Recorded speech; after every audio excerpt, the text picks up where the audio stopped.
ahora sí lo podemos saludar a Gustavo Córdoba. ¿Cómo anda, Gustavo? ¿Qué tal, equipo? Buen día. ¿Qué tal, equipo? Buen día. Me gusta este ánimo muy bueno a la mañana. Líder, bueno, buen día. Muy buenos días, Gustavo. Bueno, estuvimos leyendo tu encuesta. Tenemos algunas preguntas puntuales para hacerte, pero a ver si nos podés hacer vos una síntesis A del resultado de la encuesta, B de los datos que a vos te resultaron más llamativos. Primero, que a tenor de lo que pasó ayer, es una encuesta que ya envejeció prematuramente, ¿no? La idea de... Anoche tuve un déjà vu porque estaba hablando con algunos colegas y nos transportamos directamente al 2013, en un escenario de alta fragmentación, con la diferencia que ahora hay paso, pero bueno, es una herramienta que a veces, viste, depende del lado donde se la mire, puede potenciar o no a los electorados, pero la verdad es que lo que está pasando en Juntos por el Cambio es toda una señal, ¿no?, de esta disputa. Históricamente, o al menos en los últimos años, el poder se disputaba en base a dos grandes coaliciones, o dos grandes ejes acumuladores electorales, ¿no? Hoy hay un tercer eje, innegable, por otro lado. Nosotros hace más de un año hablamos de tercios, y cada tercio tiene fisonomías diferentes, ¿no?, potencialidades diferentes. El peronismo, te diría, es el tercio más estable, ¿no?, el que tiene una composición más homogénea y compacta. De hecho, sacó 31 puntos en la elección legislativa del 2021 y mantiene ese piso.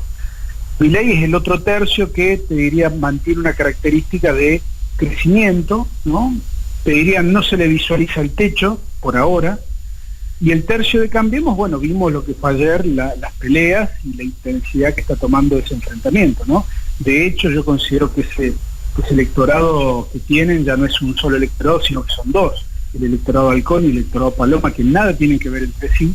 Honestamente, la última encuesta que nosotros tenemos muestra claramente que Larreta le gana la primaria a Bullrich, y aclarar que son encuestas domiciliarias y presenciales las que nosotros hacemos, ¿no? Porque cuando uno ve lo que pasó hace 4 años, no sé si ustedes recordarán que la Argentina decía, o el sistema de medios mainstream decía, que Macri ganaba o empataba por 2 puntos, la primaria en la cual perdió por 15, y predominaban las encuestas telefónicas, y ahora predominan las telefónicas y las digitales, que dicen que Bullrich, por ejemplo, sacaría 60 puntos en una elección. Bueno, nosotros insistimos con las domiciliarias, ¿no?, que tienen un perfil de registro del voto del peronismo y del voto de sectores marginales mucho más alto que las otras. Y ahí nos encontramos con esta realidad. Creo que Juntos por el Cambio ha venido cayendo de 40 puntos a 27, ¿no?, es el registro que nosotros tenemos de enero a hoy, y eso habla a las claras de una suerte de descomposición. Posiblemente no volvamos a ver a la identidad política Juntos por el Cambio de la misma manera que la veíamos hasta ayer. Puede darse un nuevo frente político allí, o dos frentes políticos, toda vez que Milei ya ha dicho que no los va a recibir, ¿no?, en su espacio. Eso se va a definir de acá a una semana, ¿no?, porque el día 14 de junio se tienen que presentar los frentes políticos, o sea, los partidos que van a ir juntos a las elecciones. Después está hasta el 24 de junio presentar quiénes van a ser los que encabecen las listas, si va a haber primaria y demás. Uh-huh. Yo te diría, un tema central que explica lo que está pasando Juntos por el Cambio y también en el Frente de Todos, es que los arranques de las campañas lo hacen los núcleos duros, por supuesto, ¿no? Son los que generan intensidad ideológica, son los que tienen por allí el mandato de dinamizar el tema electoral y político. Ahora, la definición, el cierre electoral lo hacen los votos moderados. En el 2015 a Macri le hicieron presidente los votos moderados, en el 2019 le hicieron presidente a Alberto Fernández los votantes moderados, y no creo que haya un cambio sustancial en esa condición para este año. Habrá que ver cómo llega cada fuerza y cómo este votante moderado en la Argentina percibe cuál es la fuerza que está en condiciones de seguir gobernando o de cambio de gobierno. Bien, ¿y dónde entra en ese mundo de votos moderados el planeta Milei, teniendo en cuenta que no hay ningún estudio de opinión pública que lo ubica a Milei por debajo de los 20 puntos? Mira, nosotros hemos medido la Argentina en términos domiciliarios, hemos medido casi la totalidad de las provincias también en términos domiciliarios, y la verdad es que, para darte un pantallazo así general, 20 puntos los que miden Provincia de Buenos Aires, y es quizá uno de los registros más bajos que tiene Milei. Y por eso, y por el peso que tiene la Provincia de Buenos Aires, que representa casi el 40% del total, le impone ese porcentaje prácticamente a la intención de voto que él tiene a nivel país. Pero, déjame decirte, en Mendoza, en una encuesta, 38 puntos en primera vuelta sin proyectar incisos. En San Juan tiene 45 puntos, en Tucumán tiene 45 puntos, en Salta 40, en Entre Ríos 40, promedio de la Patagonia tendría 30 puntos, en Córdoba... Pero si se llega a verificar eso que vos decís de Milei, digamos, más allá de que en términos nominales quizás no tenga esa performance, pero cuando se haga el mapita con los colores de las fuerzas políticas, vamos a decir que Milei ganó en gran parte del país. Y se puede amenazar incluso con tener un bloque en el Senado bastante importante y ni decir en la Cámara de Diputados. Claro, una representación parlamentaria muy importante le daría eso. No, y ganar también. Bueno, a ver, eventualmente ganar. La hipótesis de que Milei pueda ganar en primera vuelta está. Lo que pasa es que todavía está a una distancia importante. Lo que tenemos que entender es la función que tiene la primaria, ¿no? Como Milei no compite contra nadie, sino que compite contra las otras fuerzas, en términos individuales, él va a ser el dirigente más votado en la primaria. Y eso puede generar un contexto de alta volatilidad política, porque en primera vuelta, ustedes conocen tanto como yo que hay dos formatos para ganar en primera vuelta. O un solo dirigente llega a 45 puntos, independientemente de lo que saque el resto, que esa cuestión yo la veo muy lejana todavía, un poco probable, pero la opción de un Milei que llegue cerca del 40% y que ninguna de las otras fuerzas esté en el 30 y tengan menos de 30 puntos, es una probabilidad baja, pero que la estamos viendo en el escenario, ¿no? Entonces, mientras todo el resto de la clase política está observando la segunda vuelta, ¿no? Que hay que llegar al balotaje, prestemos atención de que Milei no gane en primera vuelta, porque sería un trago bastante amargo en este aniversario del 40, el retorno de la democracia en la Argentina, ¿no? Que la antipolítica o la antidemocracia se enseñoree de esta manera, porque el votante de Milei, nosotros lo tenemos muy identificado de dos maneras. La mitad es, te diría, el votante golpista, el que ama los golpes de Estado, que odia la democracia, odia las elecciones, y encontró en Milei un candidato que lo representa cabalmente. El otro 50% de voto de Milei se corresponde con alguien que está enojado con el Frente de Todos y Juntos por el Cambio por igual, pero que todavía ve en el Estado la referencia como para resolver los problemas estructurales de la sociedad argentina. Entonces, allí yo veo una oportunidad, si la política profesional o la política tradicional lo entiende de esa manera, para trabajar ese votante, para recuperarlo, porque esa es la posibilidad que te brindan las elecciones, ¿no? Hablarle de manera directa a cada elector para tratar de convencerlo y que te vote. Por fuerza política, la vicepresidenta habló de 3/3. Después se habla de una reinterpretación de ese diagnóstico de la presidenta, hablando de 4/4, 4 de 25. No, yo no veo 4/4, nosotros vemos tercios casi perfectos. Está bien. Me refiero que el cuarto sería, llamémoslo, los indecisos, los votos en blanco, los votos nulos, los impugnados, los que no saben todavía a quién van a votar, digamos, ese universo. Pero bueno, no quiero problematizar el razonamiento. ¿Cómo estaría hoy el ranking de esos 3/3? Hoy claramente Milei tiene un potencial en primera vuelta de salir primero, con 30, 32, 33 puntos. Segundo, el Frente de Todos, que se ubicaría en torno al 28, 29%, 30%, ¿sí? O sea, muy cerquita de lo que podría llegar a sacar Milei. Y en tercer lugar, Juntos por el Cambio, si es que mantiene su identidad política actual. Bien, ¿no? bien. Entonces, hoy el balotaje sería entre Milei y el candidato o candidata del oficialismo. Sí, pero déjame hacer una aclaración interesante. ¿Cuál? ¿Cuál es el problema de este electorado dividido que tiene Juntos por el Cambio? El electorado halcón, vamos a suponer, como nosotros vemos en nuestras encuestas, que Larreta le gana a Patricia Bullrich. Aquí hay un problema, porque hemos visto, cuando hacemos escenarios de primera vuelta, que los votantes de Bullrich no van a Larreta en primera vuelta, sino que van a Milei. Entonces, acá está la cuestión de por qué Milei puede llegar a generar un impacto en primera vuelta significativo. Tenemos que empezar a evaluar esos corrimientos de voto y esa pérdida de la identidad política de Juntos por el Cambio puede impactar favorablemente en la figura de Milei. ¿Por qué? Porque ya lo hemos visto suceder a eso. Cuando se bajó Macri de la candidatura, fíjense que Milei tenía en enero 14 puntos en la PASO. Hoy tiene 26 o 25. Es decir, ha habido un cambio de composición. Cambiemos medía 40 puntos la sumatoria de todos sus candidatos en enero y hoy mide 27. Es decir, que hubo un corrimiento hacia Milei de manera permanente. Además, no nos tenemos que olvidar el efecto que les causó Cristina Fernández a los Juntos por el Cambio cuando ella se baja de la candidatura.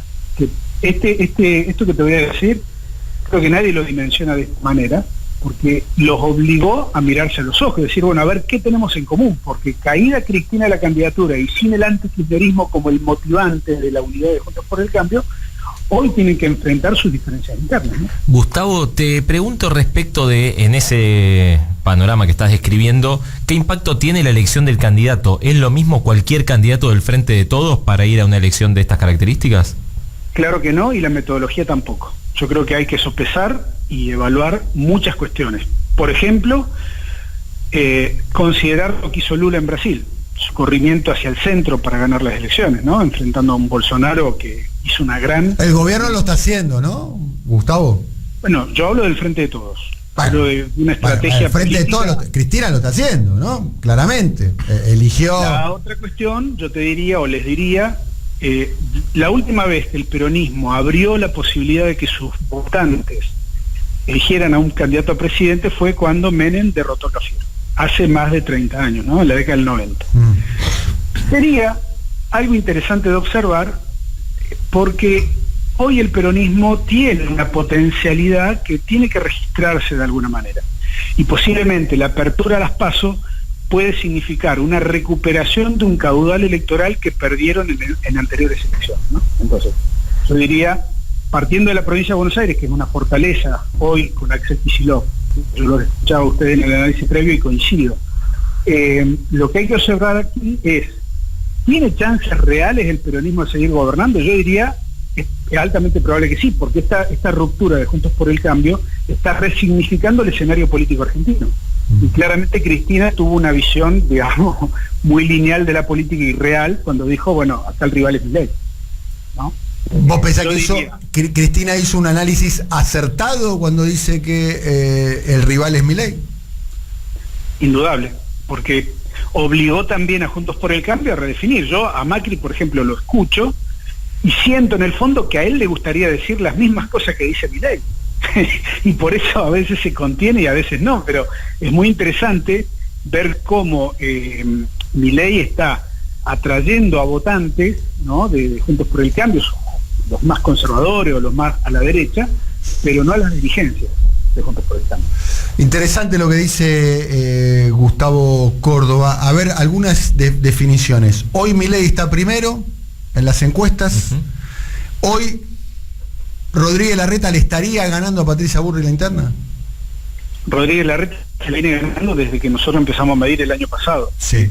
Quizás el año pasado tenía mayor diferencia, pero hoy tiene 4 o 5 puntos arriba, sí, a nivel nacional. 4 o 5 puntos de acá a agosto, me parece que es una distancia corta, ¿no? Más si viene recortando.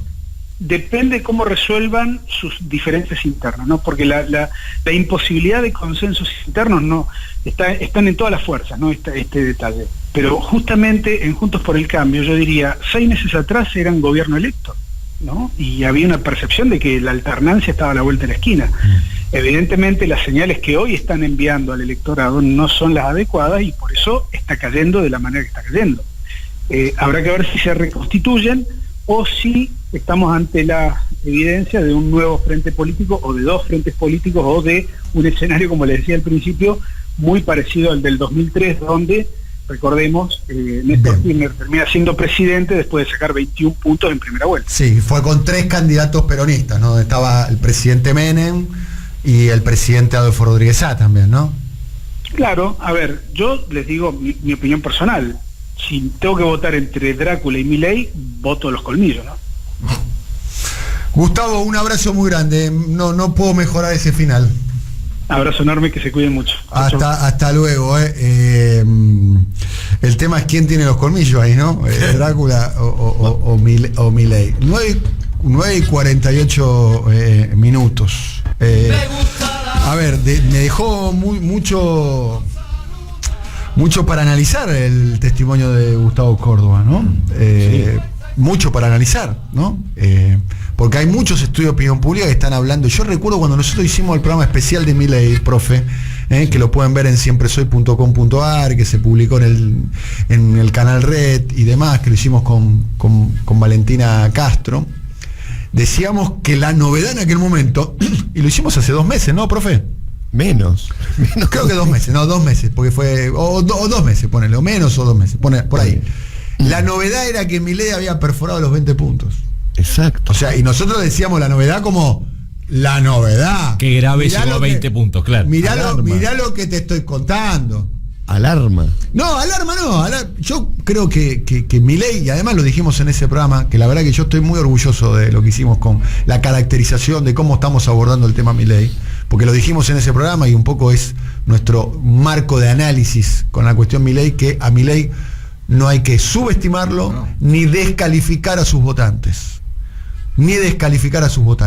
Por lo que me cuentan a mí de testimonios, yo te voy a decir la verdad, lo voy a decir yo, voy a decir por los lugares que yo circulo, por donde ando, y yo camino bastante, camino por muchos lugares, yo no veo esos 30 puntos de Milei. Yo tampoco. Yo no los veo. Yo, Daniel Donietti, cuando los observa, no los ve. Pero sí conozco gente que camina más que yo, que circula más que yo, que anda más que yo, que me relata el otro día, no sé, Juan Pablo de la Villa. Que es un pibe que camina por toda la Argentina, que camina por los conurbanos y demás, me dice que Milei está fuerte. No sé, José Campagnoli, que también es un militante que tiene un armado político en la provincia de Buenos Aires, más particular en el segundo cordón y el tercer cordón, me dice que Milei está fuerte. Que acá en Cardales está fuerte. Sí.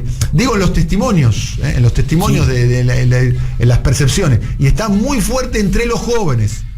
Sí. Mi amigo Alfredo Serrano Mancilla, que presentó una encuesta, la de la CELAC, que fue una encuesta que generó un ruido muy grande al interior del Frente de Todos. La presentó en el Frente de Todos. Se la presentó a todos los protagonistas más importantes del Frente de Todos. Presentó una encuesta que una parte la hizo pública y otra parte no la hizo pública. Bueno, en esa encuesta, en la parte pública, habla de que Milei está primero. Y hable 2 escenarios, ¿no? Uno sumamente riesgoso. Federico Aurelio. Claro, déjame decir esto por sí. Federico Aurelio. Federico Aurelio dice, Milei, entre los menores de 40 años, gana en primera vuelta. Sí. Y entre los varones también. Y entre los varones también. Y entre los varones también. O sea, si la elección fuese entre menores de 40 años y entre los varones. Arrasan los jóvenes. Cuando más bajás, más fuerte está Milei. Que es un candidato disruptivo. Nosotros lo venimos diciendo al principio. ¿Cuál es, entre comillas, abro comillas, el mérito, cierro comillas, el mérito de Milei? Dice que el sistema está mal. Es el único candidato que dice el sistema está mal. Los demás están diciendo el sistema está bien, hay que arreglar cosas, pero el sistema está bien. El único que se presenta con que hay un sistema que está mal. Después habla de casta. Casta es una variante semántica de clase, si te pones a pensar.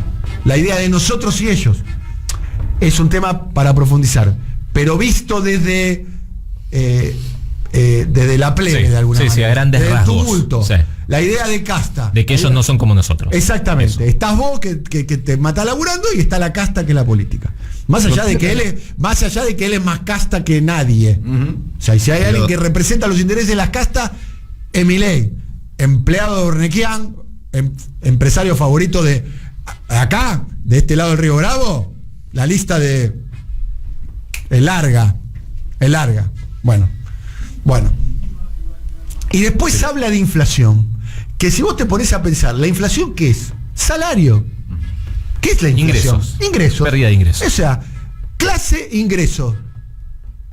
Es la narrativa de lo de, no de lo de Milei, del otro lado. Claro. ¿No será que del otro lado dejaron vacante la narrativa esa? Y después una epifanía que tuve días atrás, capaz que es una soncera. Es el único candidato que propone prender fuego a un banco. El único. Es verdad. El único candidato que propone, y el Banco Central además. No es que como imagen. el banco del Suquía. Claro, no, como el imagen. único candidato que considera que hay algo con el sistema financiero. O sea, fíjate lo disruptivo que es. Entonces eso prende en una sociedad que bueno, que no tiene respuestas. Viene de fracasar con el macrismo. Un recuerdo de los bancos. Exacto. Viene de fracasar con el macrismo y este gobierno fracasó. Te lo digo en dos palabras. Los bancos y los jubilados, yo me quedo con los jubilados. Bueno, no pasó eso. Claro. No pasó eso porque los jubilados ya sabemos cómo están. Y los bancos ya sabemos cómo están. Y los bancos ya sabemos cómo están. Exactamente, como bien vos decís, sintetizás. Se entiende para entender el fenómeno de Milei. Claro. Entonces, clase, ingreso, el sistema anda mal y además le pone una consigna que es hay que prender un banco. Vos fíjate que y mucha conexión emotiva con su votante. Claramente, fundamentalmente con un votante emotiva. que está enojado. Sí, fundamentalmente emotiva, no racional, claro. no una construcción discursiva muy compleja. No. Fundamentalmente apelando a los sentimientos. Pero también esto abre dos panoramas. Uno, de sumo riesgo, que puede pasar con un Milei que siga creciendo, y otro, un panorama que te da la opción de buscar una alternativa, porque la irrupción de Milei le abre al Frente de Todos, por ejemplo, la posibilidad de seguir siendo competitivo en términos electorales. Probablemente si Milei no hubiese aparecido en el tablero electoral, el Frente de Todos hoy estaría jugando otra cosa. No estaría siendo una porción decisiva. Es importante lo que decís vos. Milei ya ganó. Después puede ganar, pero ya ganó. Pues ya impregnó de su discurso a todo el sistema. Algo parecido cuando hicimos el primer episodio de Siempre Soy Televisión, que lo pueden ver en siempresoy.com.ar, dicho sea paso, y se pueden suscribir si quieren, donde hablábamos que ¿cuánto sacó Alzogaray en el año 89? ¿Cuánto sacó, profesor Alzogaray, en el 89?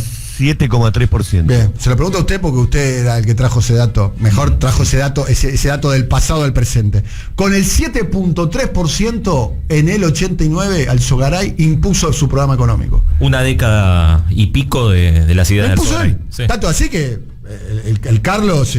mañana empieza el rodaje de la serie de Carlos Menem. Es más, Tengo el dato.